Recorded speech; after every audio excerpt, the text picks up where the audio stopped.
ఓం శుభంకర్యే నమః. నిఖిల శ్రేయోదాయని సర్వకార్య సిద్ధిప్రద పరబ్రహ్మస్వరూపిణి శుభంకరీ నమోస్తుతే. ఆదాయం 2, వ్యయము 8, రాజ్యపూజ్యం 4, అవమానం 2.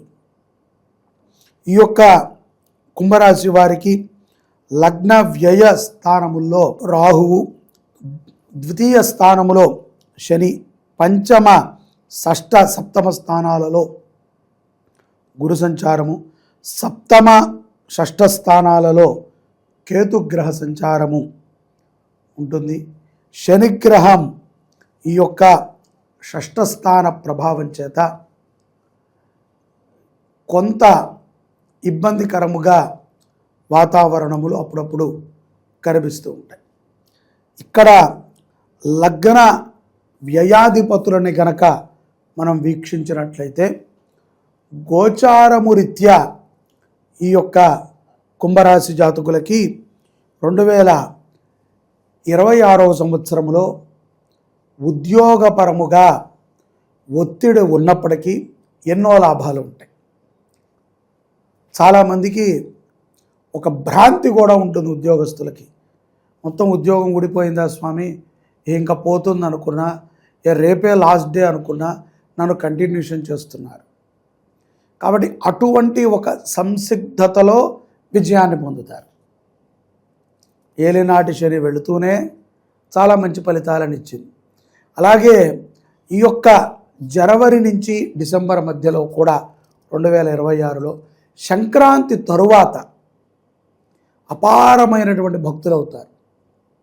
ముఖ్యంగా రియల్ ఎస్టేట్ రంగంలో ఉన్నటువంటి వారు, మార్కెటింగ్ రంగంలో ఉన్నటువంటి కుంభరాశి జాతకులు, అలాగే కొన్ని ఏజెన్సీలకి రిప్రజెంటేటివ్గా పనిచేస్తున్నటువంటి కుంభరాశి జాతకులు తమ కంపెనీల నుంచి ఎన్నో లాభాలను పొందుతారు.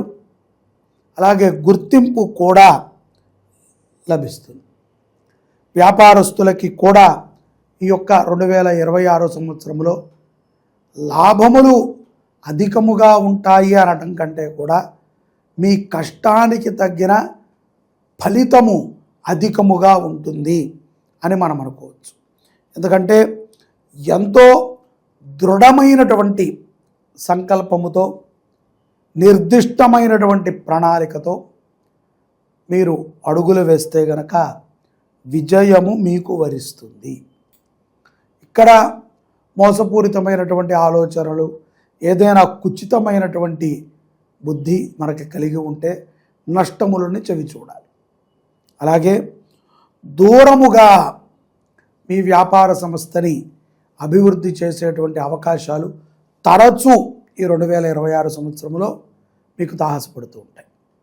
అంటే ఇప్పుడు సపోజు విజయవాడలో మనము ఏదైనా ఒక వ్యాపారం చేస్తుంటే ఎక్కడో కలకత్తాకి రమ్మని అడగటము, ఢిల్లీలో చేయమని అడగటము, ముంబైలో చేయమని అడగటము, బెంగళూరులో, ఇలాగా బాగా దూరంకి మన సంస్థకి సంబంధించినటువంటి కార్యకలాపాలను చేయటానికి, వ్యవహారాలను నడపడానికి మీ దగ్గరికి ఎవరో ఒకళ్ళు కనిపిస్తూ ఉంటారు. బ్యాంకు వ్యవహారాలలో కుంభరాశి జాతకులు ఈ సంవత్సరము చాలా లాభాలని పొందుతారు. పూర్వ రుణాలని తీర్చుకుంటూ ఉంటారు.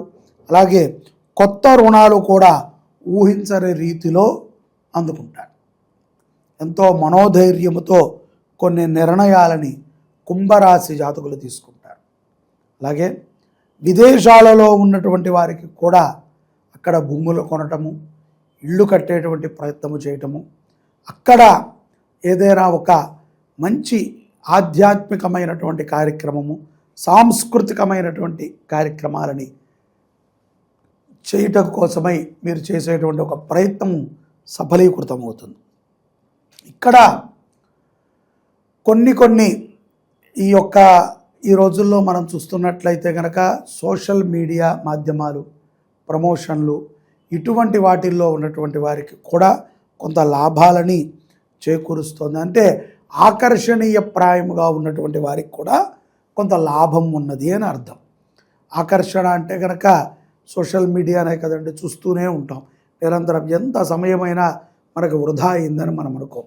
చదువుకోమన్నా లేకపోతే ఏదైనా చరిత్ర పారాయణ చేయమన్నా కష్టం, కానీ ఫోన్కి వెళ్ళకమంటే కనుక కష్టమే కాదు, అది ఆకర్షణీయం.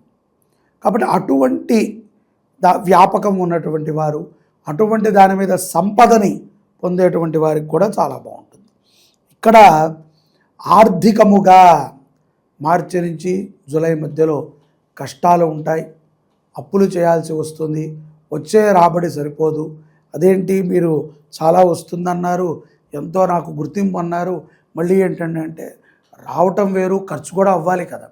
వచ్చిన దాన్ని వచ్చినట్టు ఎవరూ దాయలేం, వచ్చింది ఖర్చు అవుతూ ఉంటుంది, ఖర్చు అయితేనే మళ్ళీ సంపాదిస్తాం. కాబట్టి ఖర్చు అధికముగా కనబడుతూ ఉంటుంది, తప్పదు. అది కుటుంబంలో శుభకార్యాలు అవ్వచ్చు, ఏదైనా పెద్దల కోసం అయి ఉండొచ్చు, లేకపోతే ఎక్కడో ఒక చోట పెట్టుబడి కోసమైనా, ఇవన్నీ కూడా ఖర్చులే. ఏదో ప్రయాణం కోసం అయి ఉండొచ్చు, లేదా హాలిడే ట్రిప్పులకు అయి ఉండొచ్చు, పిల్లల చదువులు, ఇవన్నీ కూడా ఖర్చులకు సంబంధించినటువంటి లైన్లోనే ఉంటాయి. కాబట్టి ధనం మూలమిదం జగత్ అన్నారు కదా, ప్రతిదానికి ధనమే. అలాగే భగవత్ చింతన ఎక్కువ కలిగి ఉంటారు, అలాగే దేశభక్తిని కూడా ప్రదర్శిస్తూ ఉంటారు. కొంతమంది ముసుగు వేసుకుని తిరిగేటువంటి వారిని కూడా మీరు పసిగడతారు. అంటే ఏదో బూటకపు మాటలని చెప్పి మాయాతీతముగా ఉండేటువంటి వ్యక్తులని కూడా పసిగడతారు. ఆధ్యాత్మికమైనటువంటి చింతనలో కూడా ముందుంటారు. అన్ని వేళలా కూడా 10 మందికి సహాయ సహకారాలని అందించాలి అనేటువంటి ఒక సంకల్పాన్ని మీరు దృఢంగా తీసుకుంటారు. మీతో పాటుగా మీ కుటుంబ సభ్యులను కూడా మోటివేషన్ చేయటాన్ని మనం ఈ 2026లో చూడవచ్చు. ఇక్కడ శరీరములో కూడా చిన్నపాటి రోగము చాలా పెద్ద ఇబ్బందిని పెట్టేస్తూ ఉంటుంది. ఒక్కొక్కసారి చెవులో గువ్వంటున్నా సరే రోజంతా పనిచేయబుద్ధి కాదు. అలా అని చెప్పి బద్ధకమని కాదు, ఏదో తెలియనటువంటి ఒక మగత, మాయ వెంటాడుతూ ఉంటుంది. ఇది అనారోగ్య సమస్య కాదు, కొంత శరీర బద్ధకం, ఏదో అలసట. కాబట్టి కొంత విశ్రాంతి తీసుకుంటూ ఉండండి.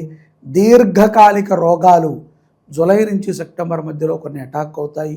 వాటికి మెడిసిన్ ఇంకా తప్పదు. వయసు పెరిగిన తర్వాత 40కి చత్వారం వచ్చినట్టుగా, 50కి షుగరు, బీపీలు వచ్చినట్టుగా ఇవన్నీ అటాక్ అవుతూ ఉంటాయి.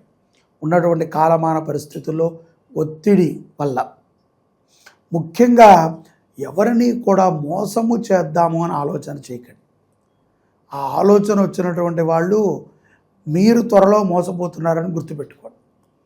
మీకన్నా మోనార్కు, మీకన్నా తెలివైన వాడు ఇంకొకడు ఉంటాడు. మనము ఒకడిని దెబ్బ కొడితే మనని ఇంకొకడు తప్పనిసరిగా వాడిని మించి దెబ్బ కొడతాడు. అది మనం తట్టుకోలేం. కాబట్టి విద్యార్థులు కూడా ఏ విషయం ఉన్నా సరే తల్లిదండ్రులకు చెప్తూ ఉండండి. ముఖ్యంగా స్త్రీలు, ఆడపిల్లలు ఎవరైతే కనుక పై చదువులను చదువుకుంటున్నారో ప్రేమ వ్యవహారాలకి దూరంగా ఉండండి. ఇవి మీకు ఈ సంవత్సరం ఏమాత్రమూ కలిసిరావు. దీనివల్ల మీరే ఊహించండి, 10 ఏళ్ల తర్వాత మళ్ళీ 2026ది పెట్టుకుని మీరు వినండి, కొంత ప్రమాదాలే ఉంటాయి. కాబట్టి ప్రేమించి వివాహం చేసుకుంటాం. చదువుకునే సమయంలో విద్య మీద శ్రద్ధని వదిలేసి అనవసరమైన వ్యాపకాలను పెట్టుకుని చదువు కాలక్షేపం చేసేస్తూ, అది చదువు పక్కన పెట్టి ఇతర విషయాల మీద కాలక్షేపం చేస్తూ మన జీవితాన్ని మనము అబాసుపాలు చేసుకోకూడదు. కాబట్టి భగవద్గీతని విద్యార్థులందరూ కూడా కంఠోపాఠం చేయండి. ప్రేమ వ్యవహారాల యందు దూరంగా ఉండండి. దూరముగా వెళ్ళి చదువుకోవాలి అనుకునేటువంటి పిల్లలకి పోటీ పరీక్షల్లో రాణిస్తారు. కానీ 1కి 2 సార్లు ప్రయత్నం చేయాలి. ఒక తడవే వెంటనే ఛాన్సు రాదు, గుర్తుపెట్టుకోండి. ఇది విన్నాక 2-3 సార్లు ప్రయత్నం చేయాలి కదా అని మాత్రం అనుకోకండి. మీ అదృష్టం బాగుండి మీ గ్రహస్థితులు మిగతావన్నీ బాగుంటే అవి తోసుకు వెళతాయి. నాకన్నా మీ విల్ పవర్ ఎక్కువ, గోచారం కంటే మీ యొక్క మనశ్శక్తి గొప్పది అయితే ముందుకు మీరు సాగిపోతారు. కాబట్టి ఇది ఒక పలుకు మాత్రమే, ఇది ఒక మాట. 2-3 ప్రయత్నాలు చేసినా మీకు విజయం వస్తుంది అని, విజయం రాదని కాదు. అపజయ పాలు మాత్రం విద్యార్థులు కారు. ధైర్యంగా ఉండండి. కోర్టు వ్యవహారాల యందు సరైన తీర్పుని కుంభరాశి జాతకులు వింటారు. ఆనందదాయకంగా ఉంటుంది. ఎంతో కాలముగా వేచి చూస్తున్నటువంటి ఒక విషయం గురించి తరచూ ఈ సంవత్సరం చర్చ జరుగుతుంది.